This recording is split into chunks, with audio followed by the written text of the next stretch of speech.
This lesson covers the reasons for aerodynamic balance of flight controls and the various methods that are employed to achieve this balance. The aerodynamic force acting on a control surface through its centre of pressure will tend to rotate the control around its hinge in the direction of the force. The moment produced will be the force F multiplied by the distance d from the hinge to the centre of pressure. This is known as the hinge moment. The aerodynamic force will vary with the angle of deflection of the control surface, the size of the control surface, and the speed squared. The size of the control surface is usually fixed. However, as speed increases, the aerodynamic force generated greatly increases. To move the flying control surface to the required angular displacement and maintain it in that position, the pilot has to overcome and then balance the hinge moment by applying a force to the cockpit control. The cockpit control load or stick force will therefore depend on the size of the hinge moment. Up to a point, this is a good thing, as it produces feel in the controls. However, for large and fast aircraft, the resulting force could give hinge moments and related stick forces which will be too high for easy operation of the controls. The pilot will require assistance to move the controls in these conditions, and this can be done by using mechanical advantage or by power operation, both of which will be discussed in another lesson, or by using a system to reduce or oppose the moment. Modern large aircraft have flight control systems operated by hydraulic power. However, smaller aircraft will have a mechanical system where the pilot provides the motive force. Having moved the control surface, he will have to maintain a force on the control to oppose the aerodynamic force, which will be attempting to reverse the operation and return the surface to the neutral position. For this reason, manually operated flight controls are known as reversible controls. Aerodynamic balance is a common method of helping the pilot of an aircraft with manual controls to move the controls while still leaving him with a reasonable amount of feel. Aerodynamic balance involves using the aerodynamic forces on the control surface to reduce the hinge moment. It may be achieved in several ways, and we will now have a look at some of the methods used.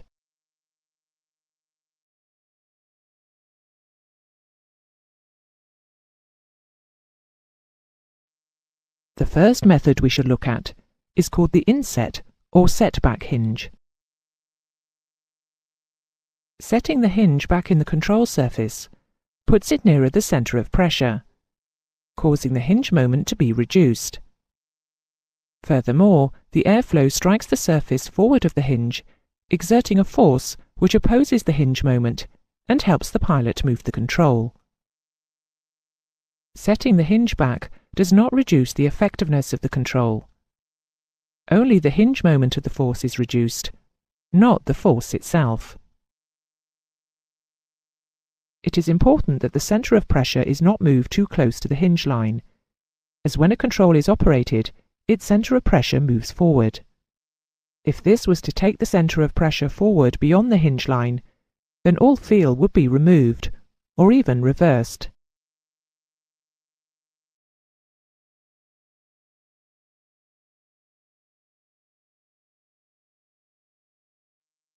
The principle of horn balance is similar to that of the setback hinge. The horn is part of the control surface and is forward of the hinge line. In flight, when the control surface is displaced, as shown in the diagram, aerodynamic forces will be generated both fore and aft of the hinge line. This produces turning moments about the hinge, reducing the overall hinge moment. Once again, control effectiveness is unaffected. Design of the horn balance will mean that during operation, the horn extends above or below the surface of the main aerofoil section. This will cause an increase in drag. Horn balance is commonly found on rudders and elevators.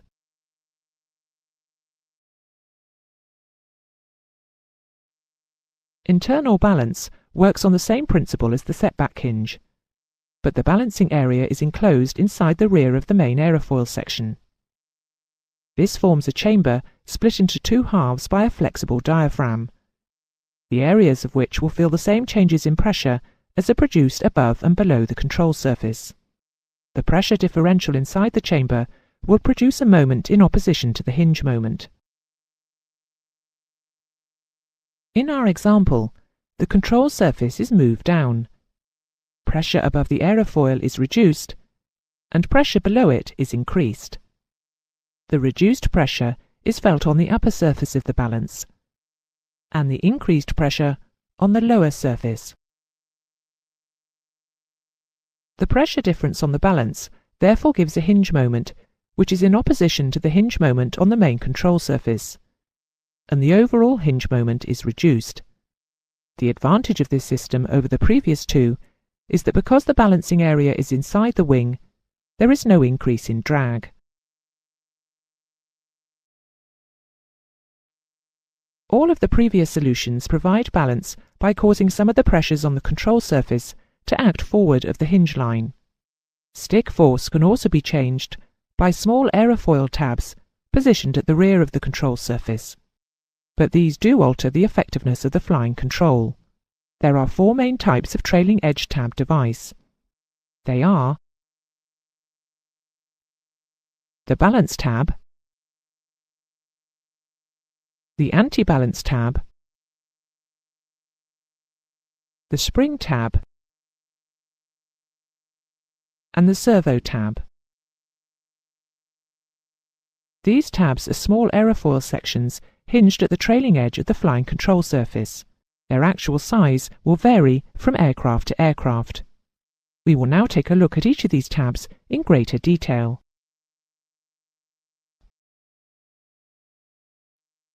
We will first consider the balance tab.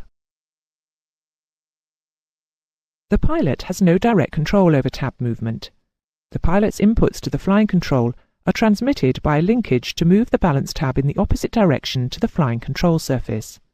The pilot moves the control surface moves the tab. The balance tab generates an aerodynamic force in the opposite direction to the flying control surface. This reduces the hinge moment and stick force, but will also give some reduction in control effectiveness.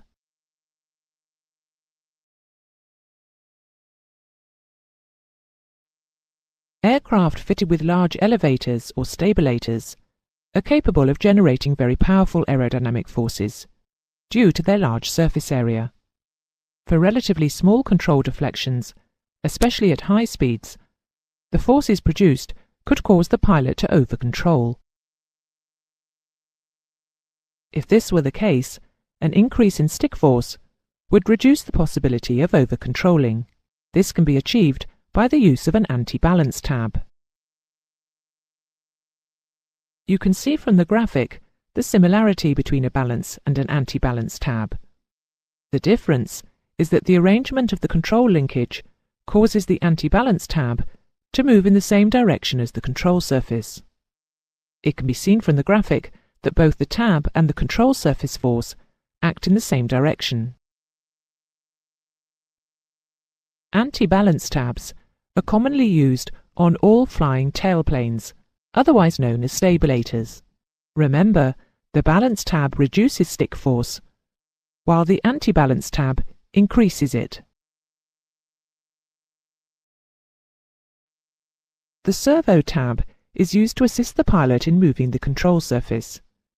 It differs from the previous two tab controls in that the pilot actually controls the tab and not the control surface.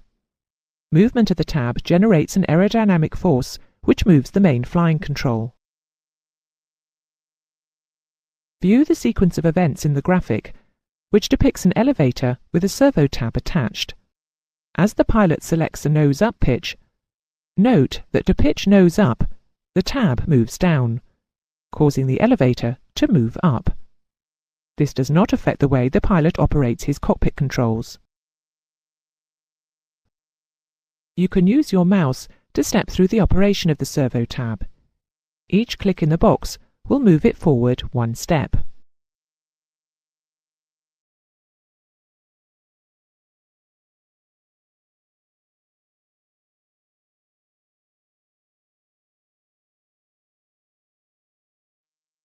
If the aircraft is stationary on the ground, movement of the cockpit control will give no movement of the control surface, only of the tab.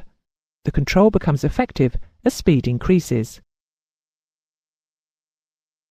It should also be noted that if external control locks are fitted to the control surface, the cockpit control will still be free to move, as the tab is not normally locked. Servo tabs tend to be used on larger aircraft, where the weight, due to the physical size of the flight controls, let alone their aerodynamic forces, would produce very large stick forces. The Boeing 737, for instance, normally uses hydraulic power for its flight controls, but has servo tabs as a backup in the event of hydraulic system failure. The final tab we are going to look at is the spring tab.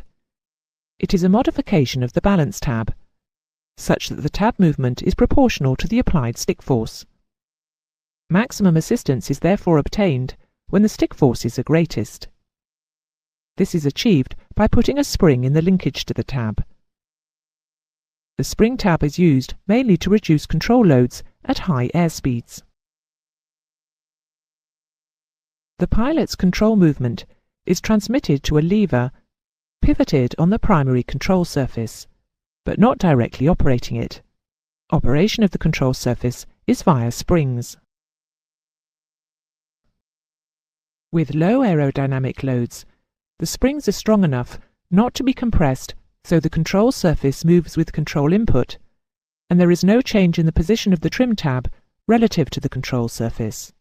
The full load is felt by the pilot. As the aerodynamic loads increase, the spring force will be overcome, causing the balance tab to move in the opposite direction to the primary control surface, thus reducing the stick forces.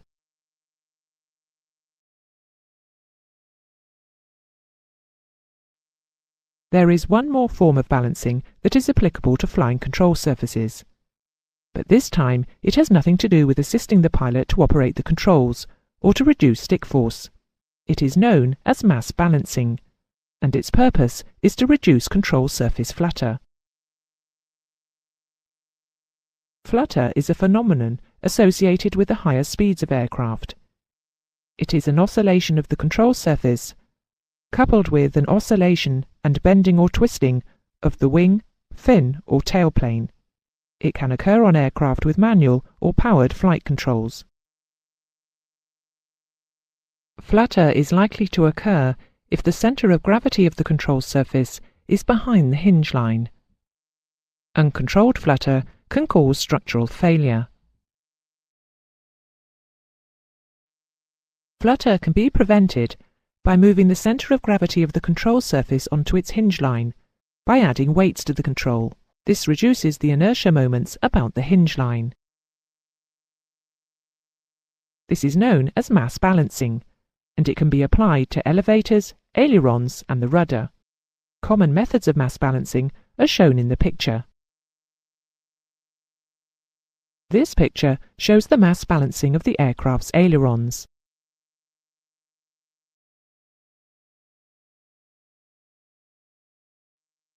That is the end of the lesson on aerodynamic balance. Remember that manually operated flight controls are known as reversible controls.